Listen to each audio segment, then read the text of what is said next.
Hi, I'm Adam Stark. I'm a senior real estate specialist with Realty Path.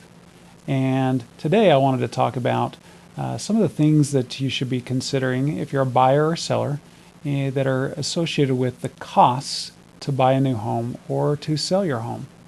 So we're going to start on the buyer side of the costs associated with buying a new home. And these are the most common costs that are there. Certainly there could be additional things to consider in different costs associated with buying a home. But the most common things first would be the mortgage and closing costs. So whenever you're going to buy a home, if you don't have the cash for the full purchase price, you're going to be obtaining a mortgage to purchase that home. And within that mortgage, there's what's called closing costs.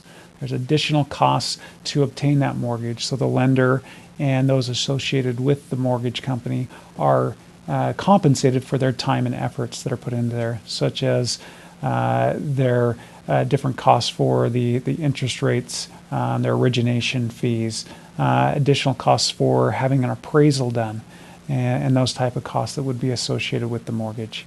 Second cost that you should expect is if you're going to be doing an inspection on the property.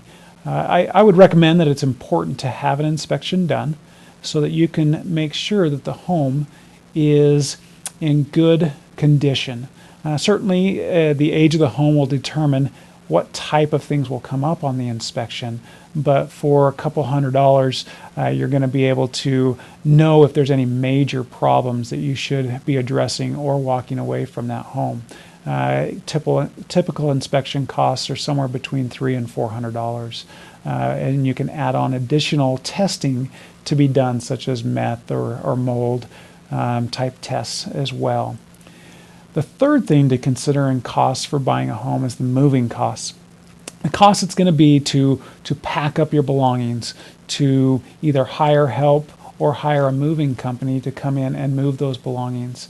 And also the vehicle or pod that you're going to need to transport that furniture and those boxes and your personal belongings to your new home. The fourth thing to consider in buying a home for costs is furniture. If the new home you're moving into is bigger or smaller, the current furniture that you have may fill that space or may not fill that space. And you may need to consider additional costs for furnishing the new home.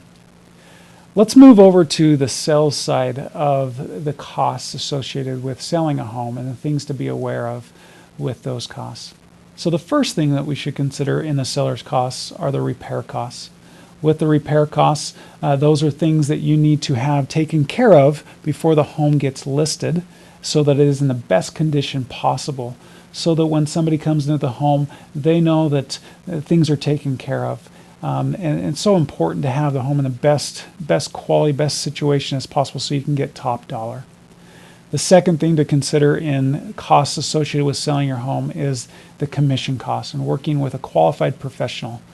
As a real estate agent, I have many things available to me that I can get the exposure that's needed to advertise and market your home to the most people that we can as possible, so that you can have many buyers coming into the home that are qualified and able to purchase that home.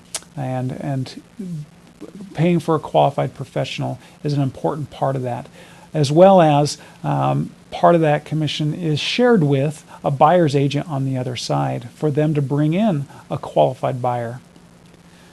The third and fourth thing are kind of work together, and that would be title costs. The third item being title fees. This is the cost for the title company to prepare the documents and to file those documents with the county, and also being able to get those documents off to the lending parties. The fourth one being the title insurance policy. This is a policy that's paid for by the seller to ensure to the buyer that there's no encumbrances or liens on the property that would prevent them from having full ownership of that property. The fifth thing to consider in selling your home is closing costs associated with the buyer.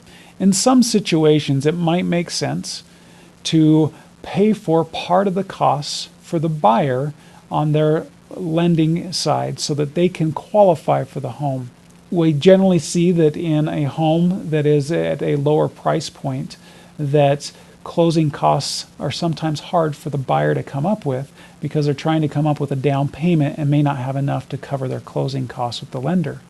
So they may ask as a buyer to have the seller cover some of those costs. Now those costs on the buyer side are tied into their loan. But on the seller side, that's money that comes out of your proceeds. So you may be accepting a little bit less to cover those closing costs.